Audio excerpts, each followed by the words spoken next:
coming. Now go home.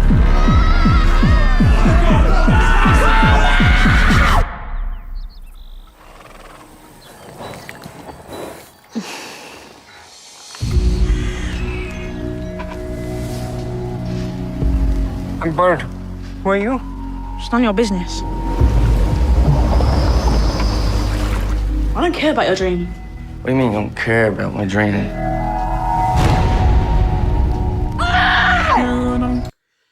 Hey, howdy, hey, film buffs and film nerds, or whatever you want to call yourselves. I prefer the word film buff, but whatever. Wolfman47- here. So, every country, as far as I know, or pretty much every sort of place that has like a big major presence in cinema or the film industry, so has a lot of cinemas, it's known for its cinemas and all that stuff, or whatever, they do this thing called film festivals. Now, you've probably all heard all these different film festivals that are about. Some of them are more well known than others, but the majority of them are usually used for people that would usually not create big major blockbusters. It would basically be for the people that would be making films that would be considered art house or indie or whatever, and it would be, and the film festivals are there for them to use as an excuse to promote their films and show their films before release, and it also helps get big major studios and others interested. So yeah, so because I live in Cambridge, I decided to go to Cambridge Film Festival. I've been to this festival once before with Clank Soka, and I've gone to it again, and I'm seeing 4 films with him, maybe some shorts as well, but just the 4 films, and then everything else will be with his other pals, which is fine. And the first film that we both saw at this festival, which was the opening film, was a film called Bird. Now, I'm not too familiar with the director's work, other than knowing that her films are known for having strange names, but they usually have a purpose and meaning to them as the film goes on, from judging from this film alone. But yeah. So, what's this film about? So, Bird is largely about 2 characters in particular. One called Bailey, who's basically this sort of girl who's living with her estranged father, who's played by Barry Keoghan, who you may know from things like Saltburn, The Banshees of Inisherin, and The Eternals, and other things. So she lives with him and his fiance, and they're gonna get married later in the week. And it's basically one of these films where it kind of details the events of a week from day 1 up to day 2, and the ending's pretty much when the wedding happens. Not that I want to give that too much away or anything, but throughout the week, Bailey basically just goes about life, dealing with some pretty hard topics and so forth, and she comes across this character who is known simply as Bird, who's trying to find his father after his mother passed away. Things happen, and yeah, it's if you come from a very rough neighborhood, you're gonna find this quite a difficult watch.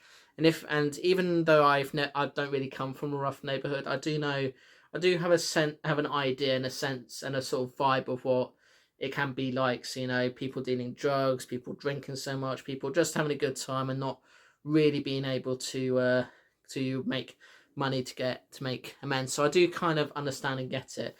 The film is kind of very real in a lot of different ways, and yeah, it is very real, but there is a sort of element of fantasy. It's not pretty well hidden for most of the film, but you do kind of get a sense of that when a certain bird starts to play strangely. So yeah.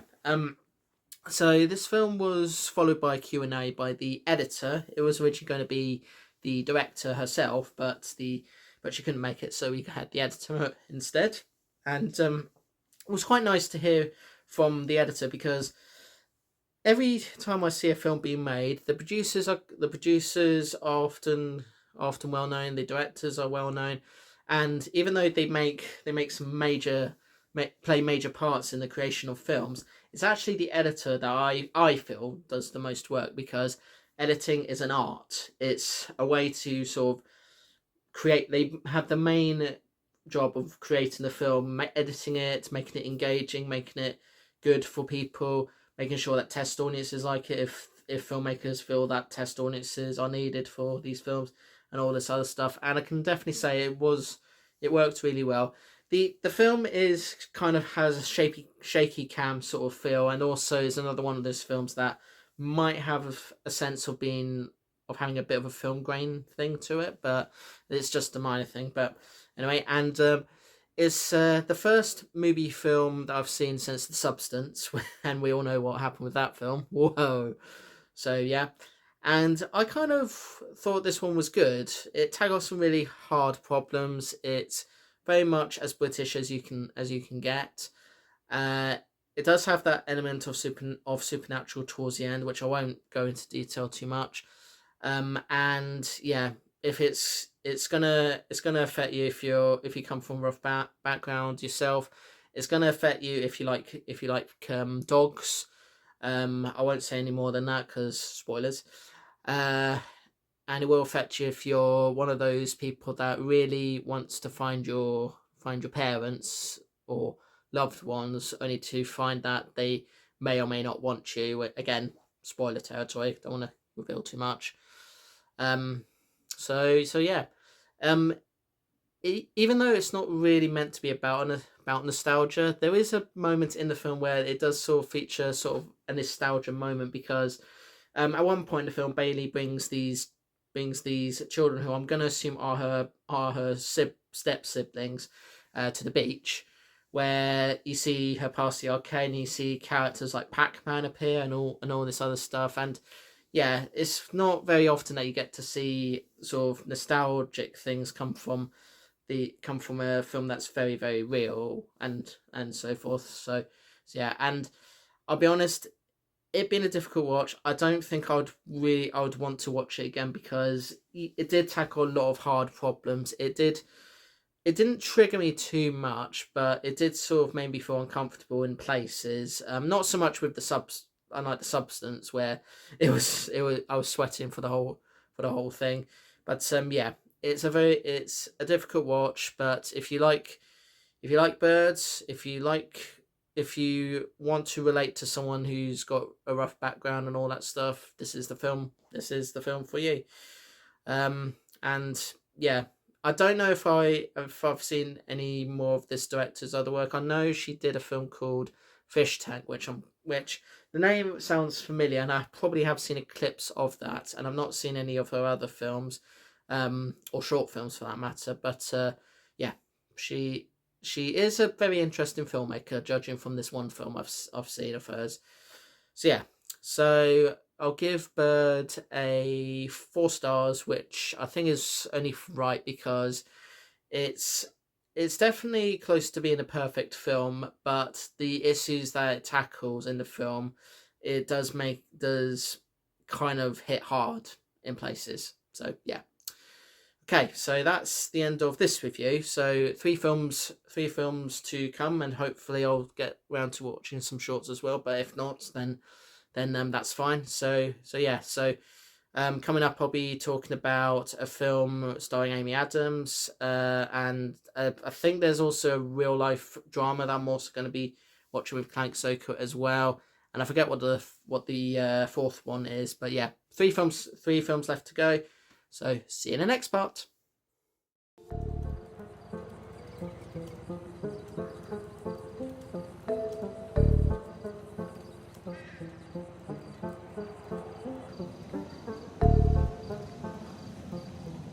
Oh, someone's here, look. Hi. Oh, look, someone's turned up. Is that you? Hi. Someone's here, Smart. We've got some... Are you going to come and watch our play? Have we? Oh, yeah, he is. Yeah. You can... I mean, you could watch from there. It's a bit unorthodox. Or you I recommend. Yeah, that's it. Thank you for coming. See our performance. It's nice to have an audience, even if it's just one. Right. Okay. Okay, so on to the next film that I saw, which was actually a kind of documentary shot within a video game, which you don't often see much, but it's great to finally see on a big screen. And you might guess what the game is from the title, so I'm just going to say it. Grand Theft Hamlet. Yeah, it's shot within Grand Theft Auto Online, and it's basically a documentary about two dudes that play that are real life people. They're not playing characters or anything. They are genuinely real life gamers playing GTA Online and coming up with the idea of doing Hamlet within the game. So obviously they do auditions, they do all this, and this. And what I find really great about this film is that it's not a simple case, or it's not like any documentary where it's just lots of things happen, interviews, lots of things happen, interviews. No, it's actually just the whole journey of them thinking of the idea of making Hamlet within GTA Online and then actually doing it. And because I this is not a game that I've played all that much, at least the online part anyway, because me being a person that likes to explore the story and everything, I prefer just playing like the story of many of the games than play the multiplayer part, because I don't know, I just don't really have time to, or sorry, I don't really make enough time to do the multiplayer part. And I know a lot of my friends that I see in real life are often busy with their own things, but yeah, it is what it is. So yeah, it's pretty much self-explanatory. It's about two real life guys that decide that they want to do a Hamlet play set within the universe of GTA Online. And they do exactly that with everything shot on a PlayStation, because they have all the notifications and everything, and all the usual GTA Online shenanigans happen. People get blown up, people understand or interpret, people do these troll things and all this other stuff. And even though it is a very funny film, there are a few moments where it does sort of hit hard. You see, this was actually done during the third lockdown, during the COVID war, as people like to call it, and it's kind of sort of hitting hard that and there's points where both the main characters are, or sorry, the main people I should say, where it really hits home. Like one of them said they had to go to a funeral, and he's like the last the last one of his family that's like a blood relative of his family, because he lost his blood sister or something, I forget. And then later on, there's the other guy who lives with his partner. They kind of have a fallout, and they just sort of, it's like a sort of typical couple thing where they have a massive fallout and feel that they can only communicate through the game, and then eventually they come off the game, and yeah, it is what it is. So yeah, Grand Theft Hamlet. It's certainly an experimental film for sure, and I really hope it does well. In fact, I think all these films at this film festival, I hope that they all do well when they eventually get released, and especially because I know a lot of these films probably won't do well when they actually do get officially released in cinemas. But if anything, I'd hope that people do go out and buy them when they come on DVD and Blu-ray, especially because a lot of people like me and Clank Zoka in particular are very keen for people to just own the film on physical media, because it's all well and good having access to it on streaming, but you know what streamers are like. They'll put it on a streaming platform, well, then they'll take it off, put it on again, take it off, and yeah, it just doesn't feel like you can watch it religiously if you're one of those people that likes to watch the same thing over and over again, because you can, like I do sometimes. And the thing about this film is that it's actually a lot better than that video game film that we don't really talk about that came out this year. That I guess the only thing that I will say about it is has a certain man that has covered a song this year. Goes by the name of Jack Black. Anyway, enough about that.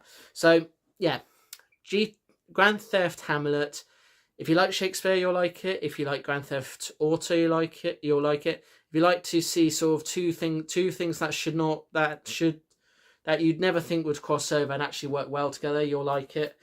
And I will say this about the film: the audience was actually a good mix of people. There were some people that were quite an advanced age, some people that were mine and Kank Soka's age, and there was lots of people, and everyone, and pretty much all of us were just getting into it. We were enjoying the making of this play. We were enjoying just the shenanigans that were occurring with all these different players trying to either do the play or be like, hey, bang, wasted.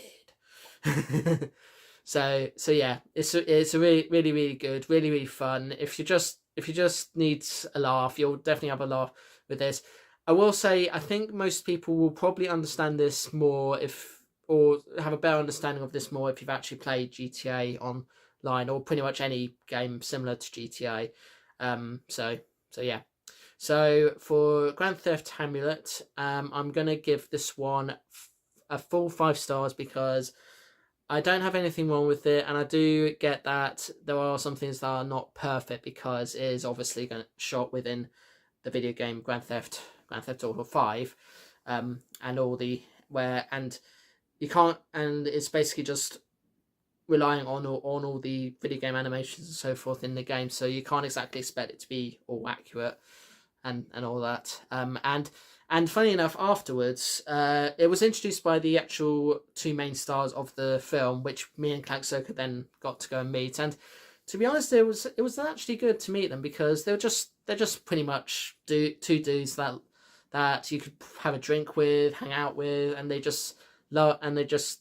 both gamers themselves, so it was great. And they were talking about all the tours that they've been on and everything, and we exchanged social media details and all that. And yeah, it was just great to do that. It's not often that you get to watch a film and then hang out with the people that made or starred in the film, so it was nice. It was really, really nice. So yeah. So that's it for this part. There's 2 more films I'm going to be seeing, and also before I end this part, there was a quiz that me and Kank Soka took part in, which was run by this youth group, and it was actually quite a good, well-made quiz. Very challenging, challenging but fun. And as you might guess, yes, it was a film quiz. We didn't win in the end, but we did come 4th, which I feel is pretty respectable. So yeah, so that's the end of this part. 2 more film reviews to go, and then I'll just talk about how film festival is in general. I probably won't be seeing the shorts this year. I did see the shorts last year, and I enjoyed the shorts last year. So yeah. But yeah, 2 more films, and then I'll just finish by saying how I feel about it all. So yeah, see you in a bit. Mama fuzzy. I'm not fuzzy. I just feel off. Look at my teeth. See how sharp they are? It's a little bit weird. Motherhood, it changes you. It connects you to some primal urges. I feel like I'm stuck. Make up a plan, draw up a schedule. Happiness is a choice. Happiness is a choice. I'll try. Okay, so now we're on to the penultimate review. As I've now discovered that me watching shorts is not really going to happen because of things, mainly work, but here's what it is.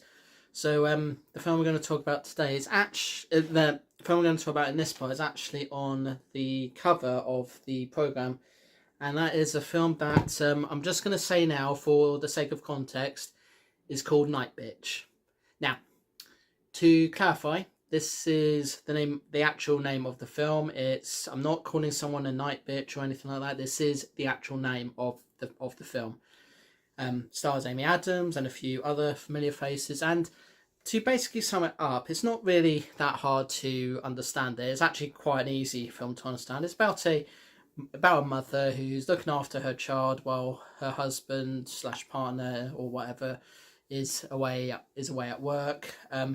And she kind of sort of loses the will to live after a while, sharing her innermost thoughts with the audience, and gets to the point where she actually transforms into into a beast of some kind, and yeah, she gives in to her urges and rage and everything. So yeah, it's in terms of weirdness in films, this one is pretty tame in that it's definitely twisted. It's definitely got some things that you wouldn't expect to see in a film about someone losing the will to live, going into insanity and all that stuff. But yeah, it's quite a tame film, and given that this is from the same studio that gave us the Menu, All of Us Strangers, Poor Things, and loads of other films, the studio being Searchlight Pictures, I was expecting there to be a bit more weirdness and insanity to this film, but no, it's quite tame. If you love dogs, you'll definitely enjoy this film. If you love cats, you will enjoy this film, but you might have to avoid a certain scene, which I won't go into for spoiler reasons. If you just hate everything, you just find life's tough, and you just want to have a good laugh, or just want to watch a film that you can completely and totally relate to, yeah, this is the film for you. Yeah, it's a kind of film that makes you, that if you're a mother of a newborn, it's basically, I don't know, I'm not a mother or anything like that, I'm a bloke, but I can definitely sort of tell that this might be the sort of film that you mothers of newborn children might relate to in a way, if you ever decide to give specialty films like this a go. Yeah, it's a pretty decent film. Out of the films I've seen at the film festival so far, it's probably the weakest film in terms of don't know where that noise came from. It's probably the weakest film in terms of what the other films have done. Like Bird has been pretty hard hitting and did have a sort of bird element to it throughout the film. Although I would say this film's kind of similar to that, because yeah, there is an animal that does appear later on, and one of the main characters does transform into an animal, but it's not really about harsh issues or someone trying to find their parents. No, this time it's more about a person sort of coming to terms with the fact that this is the life that she has, and has this backstory where her son also had this sort of urge and all that. So yeah, so me and my friend Kank Zoka went to see this, and this is actually the one we saw was actually the second screening of the film, because apparently it was shown before, but we watched this second screening, and yeah, we both enjoyed it. We did laugh and chuckle a bit. It's not as much as we did with Grand Theft Hamlet, which was quite something. But yeah, it's a decent film. If you like Amy Adams, and if you like dogs, you'll definitely enjoy this film. Don't watch it if you're gonna be affected by certain things happening to cats. Don't watch it if you don't want to watch a film that's a bit gruesome and messed up in parts, especially when Amy Adams kind of succumbs to the beast inside her, which does happen in the film, which I hopefully isn't a spoiler, but you know, it is what it is. And you know, me being at Wolfman47- here on YouTube, it's quite nice to actually see a film that actually has wolves or something of the canine description. So yeah, living up to the name, as it were. So yeah, everything, all that aside, I'm gonna give Night Bitch 4 stars. It's a far from perfect film, but definitely worth a watch if you just want a film that you want to relate to. If you're a parent that just can't be dealing with the life that you have and just want to succumb to your anger and urges, and all that stuff. And in terms of twisted films that I've seen, especially from Searchlight Pictures, who I just remember don't belong to Disney. Yeah, it's quite a tame film. So yeah.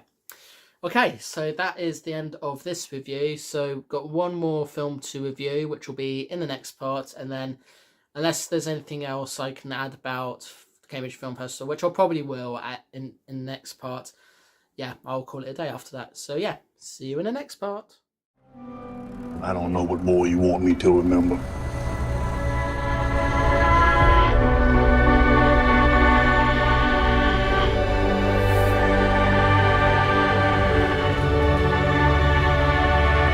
are you gonna do? It's now or never. Hello. Alright, so now we come to the final film that I saw at the Cambridge Film Festival, although I could have gone to see other things, but I decided not to in the end. But anyway, so this one's called Nickel Boys, based off a novel of the same name, and it's about these two dudes that are of colour that go to this very abusive school, and by abusive I mean it's set during a time period where people of colour are treated differently to whatever the norm is these days. I don't think there is a norm anymore, but anyway, they go to this school and they go about life just sort of trying to get through school, knowing that they're going to get abused a lot, and eventually get to a point where they need to like escape and do things a little differently and all that stuff, and they end up getting nickels out and all sorts. So yeah. So now this film is actually shot in a very at first a creative way. So it's shot in a sort of from a point of view angle. So if you've seen Peep Show, which is this Channel 4 show starring Robert Webb and David Mitchell, it's basically shot from the eyes of both these two characters. And sometimes you see the back of their heads, and then other times you actually see their faces, but it's from the point of view of the other character. And while that does work for some things, I just feel it doesn't work quite as well in this film, because lots of these films that we see now, in particular at film festivals like this, we want to sort of connect to these characters on an emotional level. And I just felt I couldn't connect to these characters this well because of the point of view sort of thing. Not only that, but there are moments where it does cut to the sort of present day or future, whatever, where making out that that one or both of these characters have survived, and it kind of makes the sort of past things with the stuff they do pointless because of the future thing. It makes out that they survived and everything, which might be a spoiler, but yeah, sorry. And the film, it's the length of a typical superhero film, and it does feature moments where it does kind of bring things to a halt with these still images, and times where a person of colour is makes historical moments. So there's a lot of Martin Luther King Jr. moments where he makes an appearance.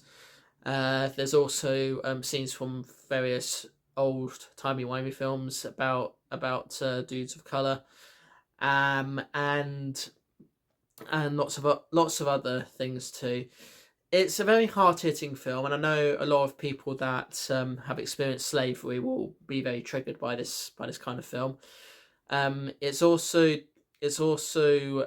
quite hard hitting if you are one of those people that has sort of had that experience where you're a person of colour, and because you're a person of colour, you've been treated differently to others for reasons other than you were born, or stupid reasons like that. Yeah, I honestly don't get this whole thing that all these people, especially in America, they just make a big deal about how just because someone's different, that means that they have to be separated or thrown in jail and so forth. And I'm glad that nowadays, although it's still happening nowadays, people of colour are sort of treated as equals to everybody else.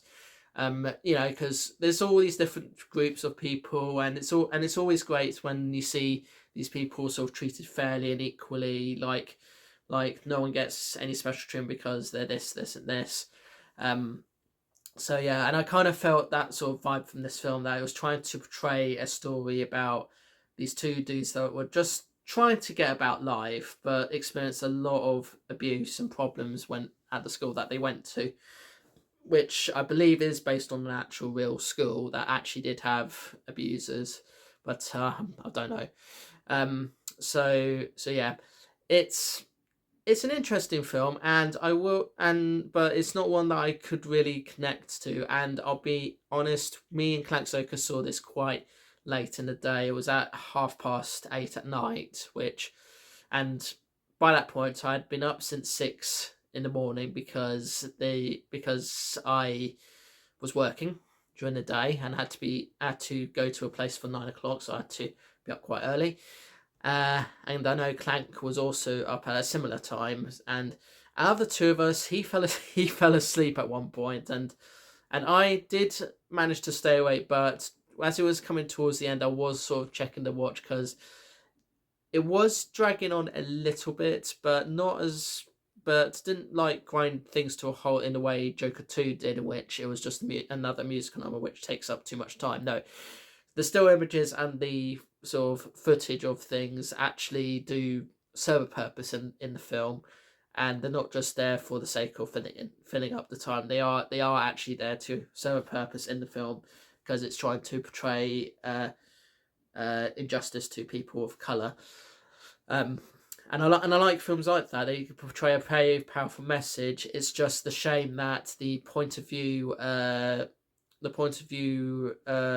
that this film is shot is the major letdown for me, because it means I can't really connect with these characters in the way that I want to. I mean, the point of view does work, but does work on things, but I'd prefer if it was like just a thing that would only really happen every so often in a thing. Because I know with Peep Show, there is a point of view thing from Robert Webb and David Mitchell's characters' points of view, and you hear their innermost thoughts as they do that. But at least with that show, there is also shots where it sees all these characters together, and it's not from a point of view of anybody. It's just all the characters together. I would have preferred it if this film had that, but the whole film was basically from the point of view of one character or the other character, which some people might like, some people might not like. I personally don't like it if it was like that one shot, but I would if it was done in a way that would make sense and not be too like dragging and all that. So I think out of all the 4 films I've seen, this one is probably the one I like the least. But that's not to say it's a bad film. Of course not. It's a really good film. It's just not one that I could really get into. But I get what it's trying to do. I get what it's trying to portray and everything. So yeah. So I'm gonna give Nickel Boys 3 stars, only because I just couldn't get into it, and other reasons as well. But it's still otherwise a good film and worth watching if you like to see films portraying a powerful message about injustice to people of colour. So yeah, and that is all that I can say about Cambridge Film Festival. This is the 43rd one, I believe, and it's usually an annual thing. It's usually held once a year at this cinema in Cambridge, and all the films are carefully curated and selected for it. Usually all films are either going to be released in the future but have not yet had a release, so it's just this opportunity to see these films that are not really backed by any major studio but would otherwise be really good. I mean, I say that, but Night Bitch was distributed by Searchlight Pictures, who belong to Disney, so they're a major studio, and this film Nickel Boys was distributed by MGM, who belong to Amazon, which are not major studios, but you know they are a major company that do all sorts. So yeah, and if you do decide you want to go to a film festival, do that, because there's loads of them that usually happen at all year round. You always doing the same or similar things, just trying to show a film that's not yet out yet and is not backed by a major studio, or is backed by a major studio but through one of their minor sort of lesser known studios or specialty films or whatever. So yeah. All right. Thanks so much for watching. Please subscribe if you'd like to see excuse me. Please subscribe if you'd like to see more of my videos. I upload videos at various times daily in the BST/GMT time zone. Usually vlogs like this where I talk about things in pop culture and review stuff. And I also talk about life and do some hauls as well. And I also do 2 types of gameplay videos. One where it's just straight up gameplay, no commentary whatsoever, but there are still occasional memes that pop up. And let's plays where there is commentary, there is a camera on, and I do various challenges as I play the game, usually. Not always, but usually. And also shorts as well, which are franchise or film anniversaries and celebrity birthdays of things I'm into. I'm not into everything because there's only so much I can be into before I reach my limit. So yeah.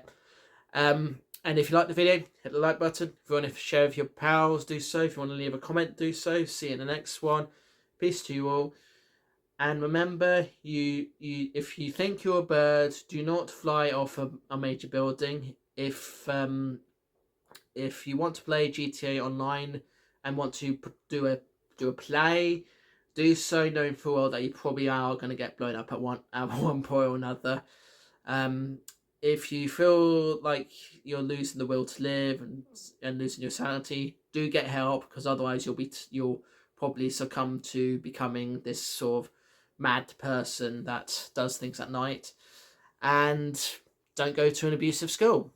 Do not go to an abusive school if you know you're going to get abused because of how you look or appear or whatever. So yeah, all right, toodles.